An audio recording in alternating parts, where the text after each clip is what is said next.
turunlah Mi'raj, diberikan air nyoh apa ada pegah di turunlah Mi'raj. Mi'raj nyoh renyun anak renyunnya ibu bapak nanti tujuh ada yang mengatakan 10 biji anaknya yang menandakan langit yang pertama, anak yang pertama langit pertama, anak kedua langit yang kedua, anak yang kelima langit yang kelima, anak yang keempat langit yang keempat, anak yang ketujuh langit yang ketujuh, anak yang ke-8 ke Sidratil Muntaha, anak yang ke-9 kedeh bak tempat terdengar suara kalam, anak yang ke-10 kedeh bak mustawa yaitu aras kursi. Gini. Jadi nyo riwayat 10, nyo riwayat daripada Imam Ibnu Abbas. Dah, Nabi juga yang pertama diangkatlah Nabi sampai ke pintu langit pertama. Ternyata di pintu langit pertama itu bang ada seorang malaikat bernama Ismail. Nah, kira-kira nan malaikat Ismail. Nan Nabi Ismail. Nan malaikat malaikat Ismail. Penjaga langit pertama. Pintu langit pertama yang disebutkan dengan pintu Hafzah.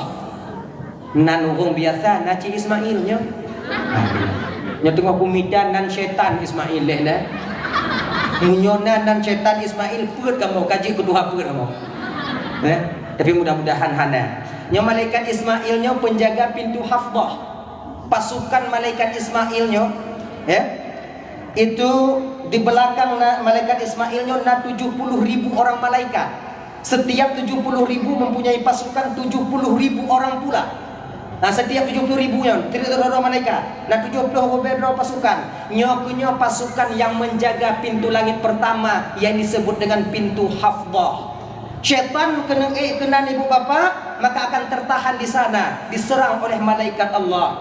Maka orang-orang yang memuja syaitan di dunia, tanya yang puja-puja syaitan bang. Syaitan yang akan naik ke langit, mendengar rahasia langit, namun tak dapat dia mendengar. Kemudian diberitahukan berita bohong kepada orang yang dimana memujanya ketika hidup di dunia yo.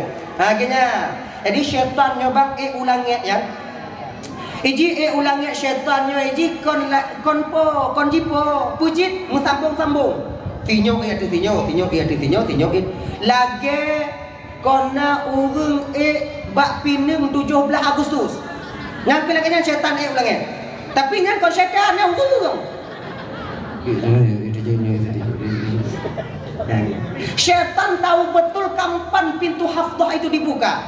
Lihat asar 3. Yang pintu Hafzah dibuka. Kemudian sebelum subuh 3. Kemudian di waktu hujan 3. Waktu gerimis pintu langit itu terbuka. Maka munyawateu jenah gelandu. Kepa gelandu untuk dak syaitan. Tengah mentambung-tambung syaitan di ulangnya baga-baganya pintu langit terbuka wadanya luh mengkilat syum gulubung genong gelandu mutabu syaitan. Desa jumurang untuk musibluh nu. Di labu haji untuk mudua nu. Makon meda ide tu aja cik ino dua nu ide sibluh nu. Ana masalah yang ada wa ada yang rut kenong gelanti syaitan na yang putuh jauh, na yang lekang ule, na yang tutut anu mata. Syaitan hana mati bang. Walaupun kau putuh ule, di media ule dalam tubuh dah. Nah salah cok ule kau. Kau enggak? Rumah syaitan mati-mati. Yang pubat kau, anak cucu syaitan.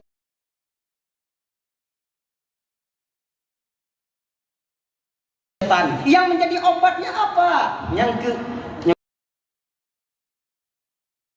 Minta maaf agak pulgar di ulun marid bang luna.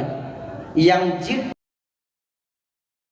ke ubat syaitan yang tidak legelan dirinya yang ke orang yang to'i sarang dong. Pernah tanya dia yang to'i sarang dong yang ke tengok dapat ubat syaitan. Maka yang to'i sarang dong yang ke dodo syaitan. Pakainya gini.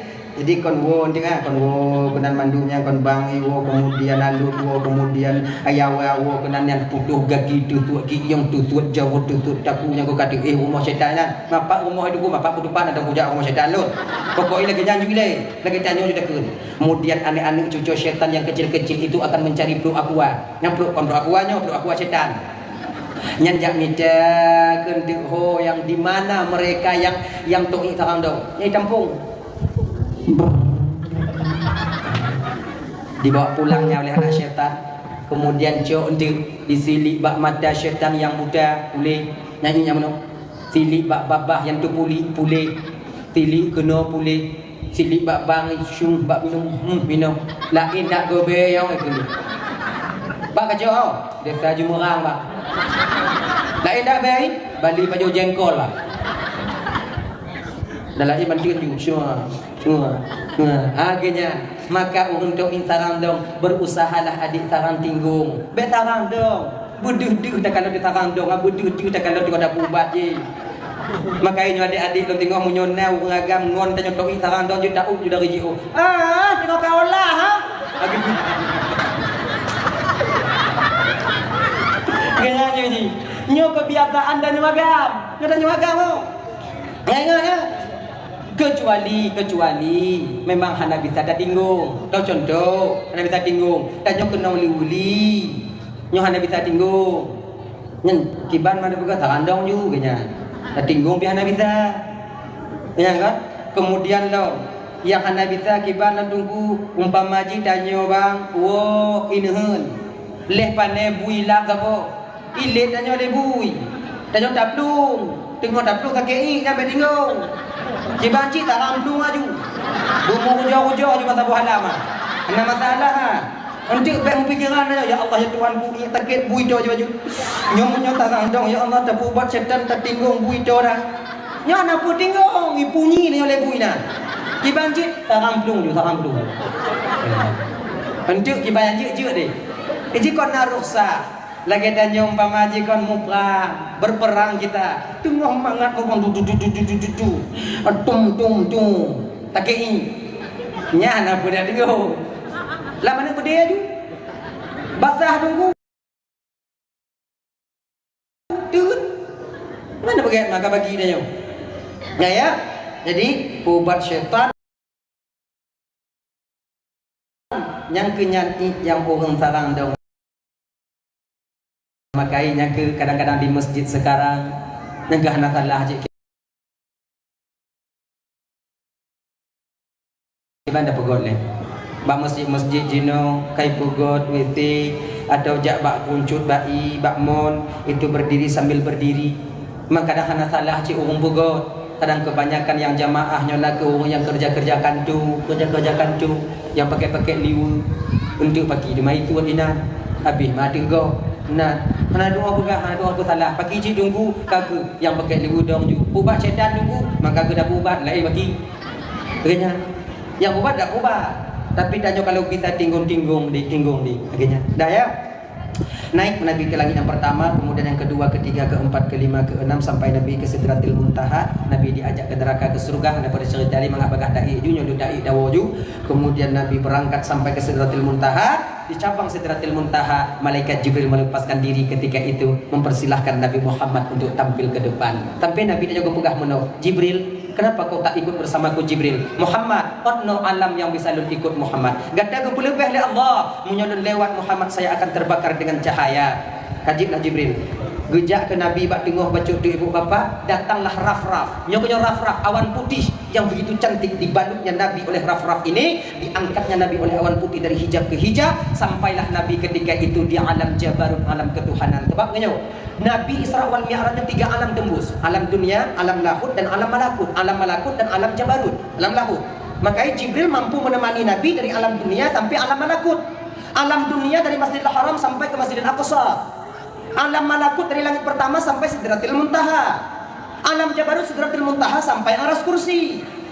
Jadi sampailah Nabi ke debak aras kursi, Nabi bertemu dengan Allah, langsung Nabi tersujud sungkur di hadapan Allah. Nyobu ingat tak bang? Nyo akidah lah. Baik tadi dengar pidato, tengok ceramah, tengok ada dengar dakwah. Di ketika Nabi bertemu dengan Allah, Nabi tersujud sungkur di hadapan Allah. Baik tu bayang tanya bahawa Allah di depan Nabi ketika itu tidak. Kalau Allah di depan Nabi, ternapi sifat wahdaniyah pada Allah Subhanahu wa taala. Esa Allah Taala pada zat, esa pada sifat, dan esa pada af'alnya Allah. Genyan wahdaniyah. Kemudian ibu bapak teman Bandung yang dimuliakan oleh Allah Subhanahu wa taala. Jadi kibanci tunggu wadanya Nabi wadanya Allah bukan di depan Nabi, tapi pucit Nabi